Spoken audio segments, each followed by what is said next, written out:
बच्चों, क्या हाल चाल है आप लोग का? अच्छे होंगे। चलिए ठीक है, पढ़ते रहिए आप लोग। एक चीज़ बताना चाहेंगे कि आज वीडियो हम लोग का इंटरमीडिएट 12th के बच्चों के लिए है, और जो भी नए बच्चे हैं हमारे चैनल को सब्सक्राइब जरूर कर लें ताकि उनको नई वीडियो का इन्फॉर्मेशन मिलती रहे। चलिए आइए शुरू करते हैं समय व्यतीत करने से पहले। चैप्टर हमारा है 3 और चैप्टर का नाम है विदेशी व्यापार। क्या चैप्टर का नाम है? विदेशी। तो विदेशी व्यापार, विदेशी व्यापार को हम फॉरेन ट्रेड कहा जाता है। क्या कहा जाता है? Foreign trade. ठीक है, फॉरेन ट्रेड क्या होता है यह जानिए। विदेशी व्यापार नाम से ही स्पष्ट है, क्योंकि इसके जस्ट पहले वाला लेक्चर आप सुने थे देशी व्यापार। देशी व्यापार का मतलब होता है कि ऐसा व्यापार जो देश की सीमा के अंदर।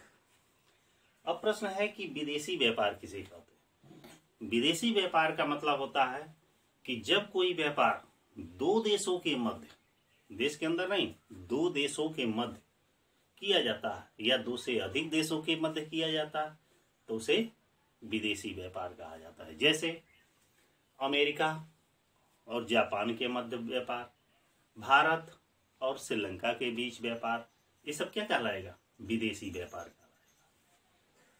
तो विदेशी व्यापार का अर्थ होता है दो देशों के मध्य होने वाले व्यापार को क्या कहा जाता है? विदेशी व्यापार कहा जाता है। ठीक है, विदेशी व्यापार क्या कहा जाता है? जब दो देशों के मध्य कोई भी कारोबार या व्यापार होता है तो उसे विदेशी व्यापार कहा जाता है। विदेशी व्यापार में होता है कि विदेशी मुद्राओं में भी लेन देन किया जाता है। ऐसा नहीं कि बस अपने ही करेंसी में किया जाता है। जिन दो देशों के मध्य कारोबार होता है उन देशों की विदेश जो मुद्राएं हैं उस मुद्रा में कारोबार किया जाता है। जैसे एग्जाम्पल के तौर पर हम इसको ले लेते हैं, ठीक ना, अमेरिका और भारत के मध्य व्यापार। ठीक है, जैसे जानते हैं कि अब प्राचीन समय में, पहले के समय में बहुत कारोबार छोटा था, तो सीमित मात्रा में होता था। कारोबार बढ़ता गया, बड़े मात्रा में होने लगा। आज तो पूरे अंतर्राष्ट्रीय स्तर पर कारोबार होता है। तो जो अंतर्राष्ट्रीय स्तर पर कारोबार होता है इसी को विदेशी व्यापार कहा जाता है। चलिए अब अगला टॉपिक में चलते हैं। विदेशी व्यापार के प्रकार। विदेशी व्यापार की प्रकार, टाइप्स ऑफ फॉरेन ट्रेड, ये हमारा अगला टॉपिक था। ठीक है, इस अगले टॉपिक में हम जानेंगे कि विदेशी व्यापार कितने प्रकार का होता है। ठीक ना, विदेशी व्यापार मुख्यतः 3 प्रकार का होता है। पहला आयात व्यापार। आयात व्यापार आयात व्यापार। दूसरा निर्यात व्यापार। निर्यात व्यापार। तीसरा पुनर्निर्यात व्यापार।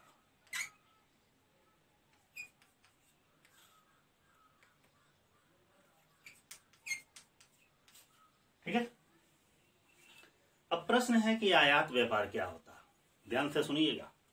आयात व्यापार का मतलब होता है जब हम मतलब अपने देश, मतलब भारत, किसी दूसरे देश से माल को खरीदता है, अर्थात दूसरे देश से माल को मंगाता है। ठीक ना, जैसे मान लीजिए हम ही हैं, कच्चा तेल कहाँ से मंगाते हैं? दुबई से, ईरान से, इराक से, ठीक ना, उधर से मंगाते हैं। तो जब कोई देश दूसरे देश से माल खरीदता है या माल खरीदकर अपने देश में लाता है तो उसे आयात व्यापार कहा जाता है। अब निर्यात व्यापार क्या होता है कि जब कोई देश जैसे भारत ही कोई माल या किसी भी प्रकार का माल किसी दूसरे देश को बेच देता है, किसी दूसरे देश को बेच देता है, तो उसे निर्यात व्यापार कहा जाता है। जैसे मान लीजिए खाद्य पदार्थ है, गेहूं चावल वगैरह, हम किसी दूसरे देश को, ऑस्ट्रेलिया को, इंग्लैंड को, किसी भी देश को एक्सपोर्ट करते हैं, माने बेचते हैं, भेजते हैं, तो उसे निर्यात व्यापार कहा जाता है। लेकिन सबसे इंपॉर्टेंट चीज है पुनर्निर्यात व्यापार। पुनर्निर्यात व्यापार का मतलब होता है, इसे डबल नाउ भी लिख सकते हैं, ऐसे भी लिख सकते हैं, ठीक है। पुनर्निर्यात का मतलब होता है, ध्यान से समझिए, कभी कभी 2 नंबर में क्वेश्चन चाहे 1 नंबर में क्वेश्चन पूछ लेता है कि पुनर्निर्यात व्यापार क्या होता है। ध्यान से सुनिएगा, ऐसा व्यापार जब एक देश किसी दूसरे देश से माल खरीद कर अपने देश में लाए बिना ही उसे तीसरे देश में बेच देता है, तो उसे क्या कहा जाता है? पुनर्निर्यात व्यापार कहा जाता है। एग्जाम्पल के तौर पर मान लीजिए भारत ने कोई खनिज संसाधन किसी दूसरे ऑस्ट्रेलिया से मान लीजिए खरीदा, भारत ने ऑस्ट्रेलिया से कोई खनिज संसाधन खरीदा, तो ऑस्ट्रेलिया से सीधे भारत आ रहा है, लेकिन रास्ते में ही कोई और डील हो गई, किसी दूसरे देश से डील हो गई, जैसे मान लीजिए नेपाल से डील हो गई, ठीक ना, जर्मनी से डील हो गई, ब्रिटेन से डील हो गई कि भाई हमको भी माल चाहिए। तो भारत क्या कर रहा है? खरीदा है, अभी उसके देश में आया ही नहीं है, लेकिन वह अपना पूरा माल या कुछ माल या जितना भी हो उतना बाहर ही बाहर उसको फिर मूव करके जर्मनी भेज दे रहा है। मतलब कि जब एक देश दूसरे देश से माल खरीदता है, खरीदने के साथ साथ ही उसे तुरंत उसी समय या कुछ समय बाद मतलब अपने देश में लाने से पहले ही उसे किसी तीसरे देश को बेच देता है, तो उसे पुनर्निर्यात व्यापार कहा जाता है। कन्फर्म? क्वेश्चन हमारा आ सकता है इस पे इंटरमीडिएट 12th के बच्चों के लिए कि विदेशी व्यापार क्या है और ये कितने प्रकार का होता है। ये क्वेश्चन हुआ, ठीक है। चलिए आगे बढ़ते हैं तीसरे स्टेप की ओर।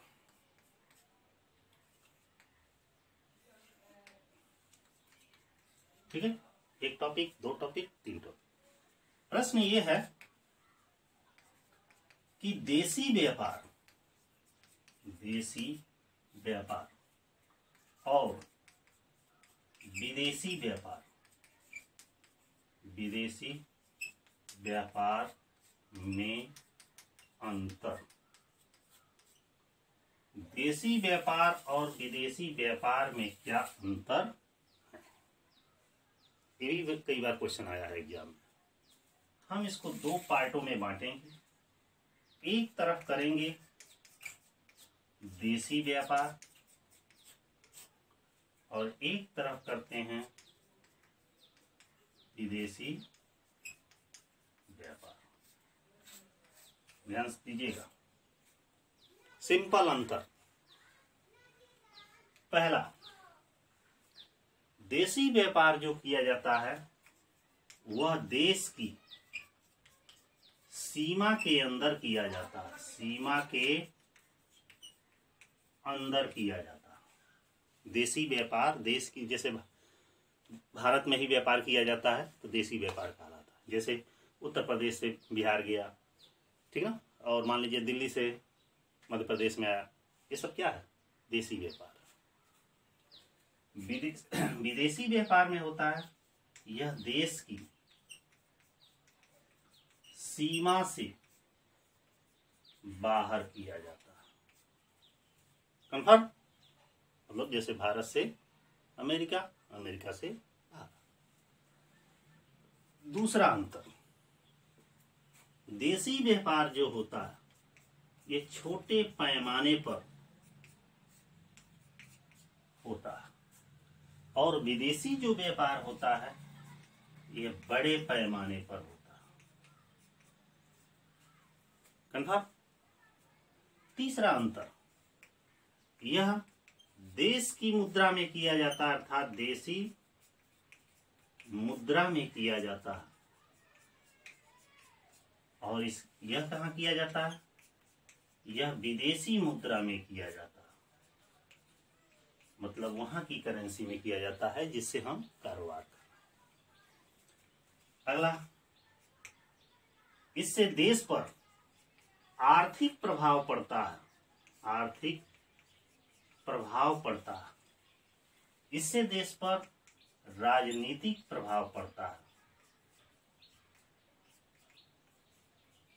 इससे देश पर क्या पड़ता है, राजनीतिक प्रभाव पड़ता है। एक और अंतर बता दे रहा है, इसमें ज्यादा वैधानिक औपचारिकता का पालन नहीं करना पड़ता, मतलब ज्यादा नियम क्या कानून की इसमें ज्यादा आवश्यकता नहीं होती है। वैधानिक औपचारिकता की आवश्यकता जगह कम है, नहीं होती, और इसमें क्या होती है, होती है। दिख रहा होगा कन्फर्म। तो इस तरह हमारा ये देसी व्यापार और विदेशी व्यापार में अंतर समाप्त। चलिए आगे बढ़ते हैं अगले टॉपिक की। प्रश्न ये है कि देसी व्यापार से, देसी व्यापार के क्या लाभ है। देसी व्यापार नहीं, सॉरी, विदेशी व्यापार, विदेशी व्यापार के लाभ, विदेशी व्यापार से लाभ। बताइए विदेशी व्यापार के क्या लाभ है। यदि मान लीजिए कि हम बड़ा कोई कारोबार कर रहे हैं जो दो देशों या अनेकों देशों के मध्य कर रहे हैं, तो उस विदेशी कारोबार या व्यापार से हमको क्या लाभ प्राप्त होता है।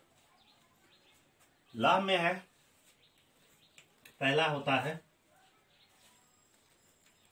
प्राकृतिक संसाधनों का उपयोग होता है। मतलब देश में जो भी प्राकृतिक हमारे संसाधन हैं, प्राकृतिक संसाधन मतलब नेचुरल सोर्सेस हैं, जैसे कोयला, पानी, ईंधन, ठीक ना, पेट्रोलियम्स, या अनेक पत्थर, अन्य भी बहुत सारे रॉ मटेरियल्स वगैरह होते हैं, कच्ची सामग्रियां हैं।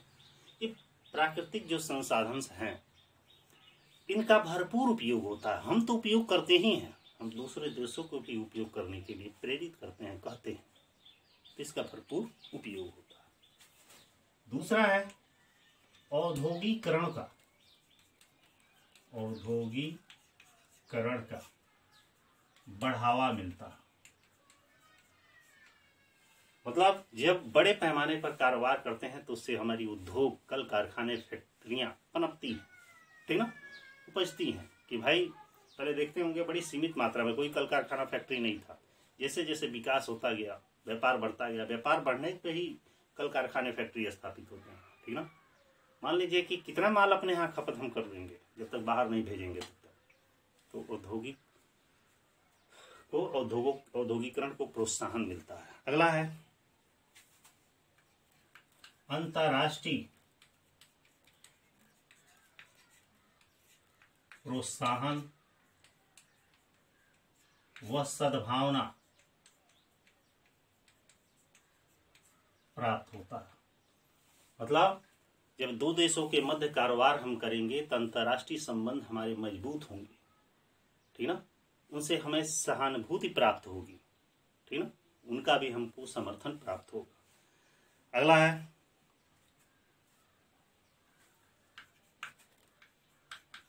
विदेशी वस्तुओं का उपयोग। विदेशी वस्तुओं का उपयोग का मतलब यह है कि जो वस्तुएं हमारे देश में उत्पादित नहीं होती हैं या होती हैं तो कम मात्रा में होती हैं, तो विदेशी व्यापार करने से उसका बड़े पैमाने पर पालन होता है। जैसे अभी देखिए एग्जाम्पल के तौर पर, वैसे तो इस समय सारे चीज़ बैन है, अच्छा भी है बैन है, कि चाइना का प्रोडक्ट इंडिया में बहुत ज़्यादा बिकता था, अन्य देशों, हर देश में बिकता था, केवल इंडिया में ही नहीं। और ये कोविड-19 की वजह से देखे होंगे कि काफ़ी चीज़ों पे बैन हो गया है, और अच्छी बात है बैन हो गया है कि हम स्वदेशी हैं, अपने देश के प्रोडक्ट यूज करें, करना भी चाहिए। तो ये क्या है, दूसरे देशों की वस्तुओं का हम उपयोग करते हैं। हमारे देश की भी जितनी भी वस्तुएं हैं, प्रोडक्ट लॉन्च होता है, कोई जरूरी नहीं है कि हम यूज उसका करते हैं, दूसरे देश या अगल बगल पड़ोसी जितने भी देश हैं सब उसका इस्तेमाल करते हैं। तो उससे क्या होता है, विदेशी वस्तुओं का उपयोग भरपूर होता है। ठीक है, अगला है विदेशी मुद्रा का अर्जन। विदेशी मुद्रा का अर्जन, इसके मतलब है कि जब दो देशों के मध्य व्यापार किया जाएगा तो उस देश की मुद्रा हमारे पास आएगी, हमारी आर्थिक स्थिति, हमारी अर्थव्यवस्था और सुदृढ़ होगी, हमारी करेंसी और मजबूत होगी। इससे विदेशी मुद्राओं का क्या होता है, अर्जन होता है। क्योंकि जिस देश से कारोबार करेंगे वो तो कारोबार अपने देश की मुद्रा में करेगा, वो अपनी करेंसी मांगेगा, हमारी करेंसी लेके क्या करेगा, ठीक ना। तो वो क्या, उससे क्या होगा, विदेशी मुद्रा का बड़े पैमाने पर अर्जन होता है। अगला, संकट काल में सहायक। संकट काल में सहायक, विदेशी व्यापार क्या होता है, संकट काल में बहुत ही सहायता प्रदान करता है। कैसे, ऐसे समझिए कि हम जहाँ रह रहे हैं, मान लीजिए वहाँ आप भी रह रहे हैं, अचानक किसी कारणवश हमारे यहाँ कुछ दिक्कत परेशानी होती जाती है तो क्या करते हैं आप, कुछ सहयोग करते हैं। उसी तरह जब दो देश हैं या बहुत सारे देश हैं, यदि एक देश में संकट उत्पन्न हो जाता है, जैसे बाढ़, सूखा, भूकंप आदि आ जाते हैं, तो पड़ोसी देश या अन्य देश उसको क्या करते हैं, सहयोग करते हैं। लेकिन तभी करेंगे जब उनका अंतर्राष्ट्रीय संबंध अच्छा होगा, उनके बीच व्यापारिक गतिविधियां चल रही होंगी। तो ये संकट काल में क्या होता है, सहायक होता है। अगला है सभ्यता में वृद्धि। सभ्यता में वृद्धि, जब विदेशी व्यापार होता है तो हमारी सभ्यता संस्कृति में भी वृद्धि होती है। कैसे, उनका कल्चर हम जानते हैं, हमारा कल्चर वो जानते हैं, ठीक है ना। पहले तो मान लीजिए कि हम लोग सीमित दायरे में थे, हम ही अपना जानते थे, लेकिन जब दो देशों के मध्य, जैसे देखे होंगे वर्तमान में जितनी भी फैशन वगैरह चल रहा है सब वेस्टर्न कल्चर है। वेस्टर्न कल्चर आया कहाँ से, जब तक विदेश वाले यहाँ नहीं आए होंगे या हम विदेश में नहीं गए होंगे तो उनके कल्चर के बारे में हम कैसे जानेंगे। तो इससे क्या होती है, उनकी सभ्यता में वृद्धि होती है। अगला, रोजगार के अवसरों में वृद्धि। रोजगार के अवसर में कैसे वृद्धि होती है, हमारे देश में जितना भी रोजगार मिलता है तो मिलता ही है, लेकिन उसके बाद भी लोग बेरोजगार रहते हैं। ताकि उन्हें रोजगार का कुछ साधन चाहिए तो सरकार क्या करती है, दूसरे देश की ओर रास्ता मूव करती है। अर्थात आप कहीं भी जा सकते हैं, कमा सकते हैं, अपना घर परिवार चला सकते हैं। तो जैसे एग्जाम्पल के तौर पर देखते होंगे दुबई, सऊदी और भी बहुत सारे countries, gulf country, Europe country, Australian country में लोग कारोबार के लिए जाते हैं, रोजगार के उद्देश्य से जाते हैं। अच्छे हैं तो यूरोप कंट्री में जाते हैं, जैसे जो जिस लायक है, अपना जिसका जहाँ व्यवस्था है, जैसे जहाँ का वीजा पासपोर्ट मिल जाए तो वहाँ के लिए वो जाते हैं और वहाँ की मुद्रा अर्जित करते हैं, अपना लाते हैं, घर परिवार चलाते हैं। तो रोजगार के साधनों का भी विकास होता है। ठीक है, अगला है इसमें तकनीकी ज्ञान का विनिमय। तकनीकी ज्ञान का विनिमय,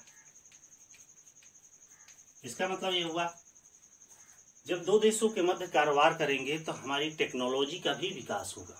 हमारी टेक्नोलॉजी उनके पास, उनकी टेक्नोलॉजी हमारे पास ट्रांसफर होती रहेगी। उससे वो किसी नई चीज़ का खोज कर रहे हैं तो हमें जानकारी हो रहा है, हम खोज कर रहे हैं तो उन्हें जानकारी होता है, अर्थात और सभ्यता का विकास होगा। अगला, जीवन स्तर में वृद्धि। जीवन स्तर में वृद्धि, लोगों का लाइफ स्टैंडर्ड, जीने का स्तर विदेशी व्यापार से क्या होता है, वृद्धि होता है। कैसे, जब हम किसी दूसरे को देखते हैं वो कैसे खा पी रहा है, चल ढल रहा है, पहन रहा है, पढ़ रहा है, काम कर रहा है, तो हम लोग की भी इच्छा होती है कि हम भी काश उसी की तरह रहते, हम भी उसी की तरह बनते, होती है ना। तो उससे क्या होता है, लोगों का लाइफ लिविंग स्टैंडर्ड्स थोड़ा सा ऊंचा होता है, अच्छा होता है, सोचने की क्षमता में वृद्धि होती है, जीने का स्तर सुधरता है। ठीक है, फिलहाल इसको 10 ही रहने दे रहे हैं। हाँ, अगले वीडियो में मैं बताऊंगा। यहीं पे एक छोटा सा टॉपिक और बता दे रहे हैं क्योंकि वीडियो थोड़ा बड़ा हो रहा है। आयात व्यापार और निर्यात व्यापार में अंतर, ये भी 2 नंबर में कभी कभी क्वेश्चन आता है। आयात व निर्यात व्यापार में अंतर। आयात और निर्यात व्यापार में अंतर, तो ये हो जाएगा आयात व्यापार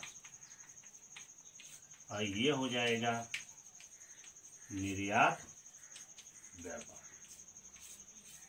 जान जाइए, बहुत सिंपल चीज है। आयात व्यापार में दूसरे देश से माल अपने देश में मंगाते हैं, निर्यात व्यापार में अपने देश से माल दूसरे देश में भेजते हैं, ठीक है ना। आयात व्यापार में वस्तुओं का अर्जन होता है, निर्यात व्यापार में वस्तुओं का विदोहन होता है, अर्थात यूज होता है। अगला, आयात व्यापार में देसी मुद्रा दिया जाता है, निर्यात व्यापार में विदेशी मुद्रा का अर्जन किया जाता है, ठीक ना। आयात व्यापार से देश की अर्थव्यवस्था थोड़ी सी कमजोर होती है, संसाधनों का तो उपयोग होता है लेकिन हमारा पैसा दूसरी जगह चला जाता है। निर्यात व्यापार में विदेशी मुद्रा का अर्जन होता है, हमारी अर्थव्यवस्था मजबूत होती है। ये तो लिख ही सकते हैं आप लोग।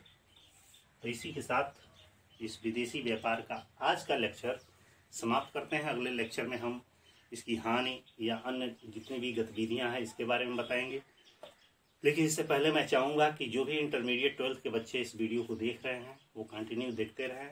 सारे पेपर्स आपको प्रोवाइड कराए जाएंगे, सभी मतलब 3 सब्जेक्ट है कॉमर्स का, बिजनेस ऑर्गेनाइजेशन, बैंकिंग और अकाउंट्स, सभी दिया जाएगा, लेकिन धीरे धीरे करके, एकाएक नहीं दिया जाएगा, क्योंकि मनी एंड बैंकिंग का कुछ लेक्चर मेरा पड़ा हुआ है इसमें, इसका बिजनेस ऑर्गेनाइजेशन का चल ही रहा है, कुछ और चल जाए तो अकाउंट्स भी आप लोगों को शुरू करेंगे। मैं चाहूँगा कि जो वीडियो बच्चे देख रहे हैं वो अपने फ्रेंडों, अपने स्कूल कॉलेज के बच्चों को शेयर करें, ताकि उन्हें भी जानकारी इसका हो और देखें। और जो भी हमारे चैनल पर नए हैं तो लाइक सब्सक्राइब जरूर करें। फिर अगले वीडियो में मिलते हैं, तब तक के लिए